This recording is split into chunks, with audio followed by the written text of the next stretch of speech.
Hello friends, welcome back to Telugu recipe card. ఈరోజు వీడియోలో నేను యూజ్ చేసే గరం మసాలా పౌడర్ రెసిపీ చూపిస్తానండి. ఈ masala veg curries, non veg curries, pulao items, రసం రెసిపీస్, ఆమ్లెట్ అన్నింటిలోకి చాలా టేస్టీగా ఉంటుంది. నేను చేసే ప్రతి రెసిపీలో కూడా ఈ మసాలా యూజ్ చేస్తాను.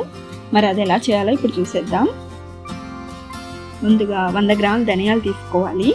అలాగే 1 ఇంచ్ సైజు దాల్చిన చెక్క ముక్కలు 10, 15 లవంగాలు, 15 ఇలాచి, 6 వెల్లుల్లిపాయ రెబ్బలు, చిన్నవైతే 10 తీసుకోవాలి. అలాగే 10 నుంచి 15 కరివేపాకు ఆకులు కూడా తీసుకున్నాను. ఇప్పుడు ప్యాన్ తీసుకొని అందులో ధనియాలు వేసి మీడియం ఫ్లేమ్లో పెట్టి 5 నిమిషాల పాటు డ్రై రోస్ట్ చేసుకున్నాను. ఇలా కలుపుతూ ఫ్రై చేసుకుంటే అన్నీ కూడా ఈవెన్గా ఫ్రై అవుతాయి.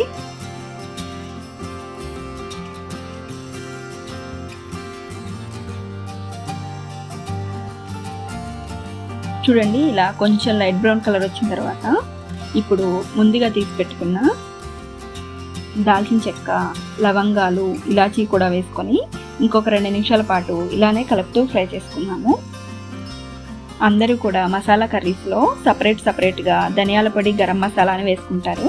అలా కాకుండా ఇలా ఒక్కటే గరం మసాలా చేసి వేసుకోండి, మీకు టేస్ట్ చాలా బాగా నచ్చుతుంది. అలాగే మనం ఇందులో కరివేపాకు, వెల్లుల్లిపాయ రెబ్బలు వాడాం కాబట్టి స్మెల్ కానీ టేస్ట్ కానీ అన్నిటికీ కూడా పర్ఫెక్ట్గా సూట్ అవుతుంది. ఇలా బాగా ఫ్రై చేసుకున్న తర్వాత ఒకసారి స్టవ్ ఆఫ్ చేసుకొని వెల్లుల్లిపాయ రెబ్బలు,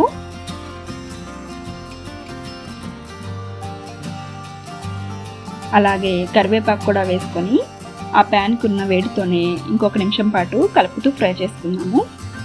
వెల్లుల్లిపాయ రెబ్బలు, కరివేపాకు ఎక్కువగా ఫ్రై అవ్వాల్సిన అవసరం లేదు. ఇప్పుడు ఒక ప్లేట్లోకి ట్రాన్స్ఫర్ చేసుకొని కొంచెం చల్లారిన తర్వాత మిక్సీ జార్లో వేసుకొని మెత్తగా పొడి చేసుకున్నాము.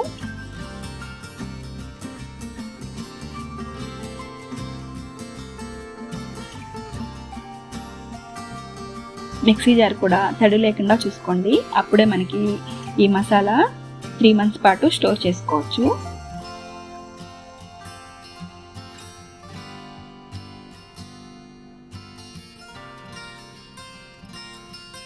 ఇప్పుడు దీన్ని మెత్తని పౌడర్ లాగా ప్రిపేర్ చేసుకోవాలి.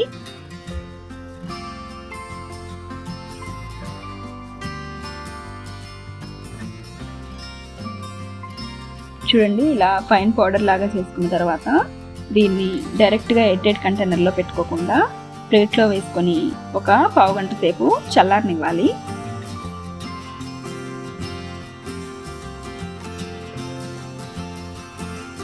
తర్వాత ఎయిర్టైట్ కంటైనర్లోకి పెట్టుకున్నాము. ఇలా పెట్టుకున్న తర్వాత మనకి 3 నెలల పాటు బయట స్టోర్ చేసుకోవచ్చు. అదే ఫ్రిడ్జ్లో అయితే 6 మంత్స్ పాటు స్టోర్ చేసుకోవచ్చు. అంతేనండి, ఎంతో టేస్టీగా ఉండే గరం మసాలా రెడీ. మీరు కూడా ట్రై చేసి మీకు ఎలా వచ్చిందో నా కామెంట్ సెక్షన్లో షేర్ చేయండి. మీకు కనుక ఈ వీడియో నచ్చినట్లయితే ప్లీజ్ లైక్ చేయండి, షేర్ చేయండి. మరిన్ని వీడియోస్ కోసం తెలుగు రెసిపీ కార్డ్ ఛానల్ని సబ్స్క్రైబ్ చేసుకోండి. Thanks for watching.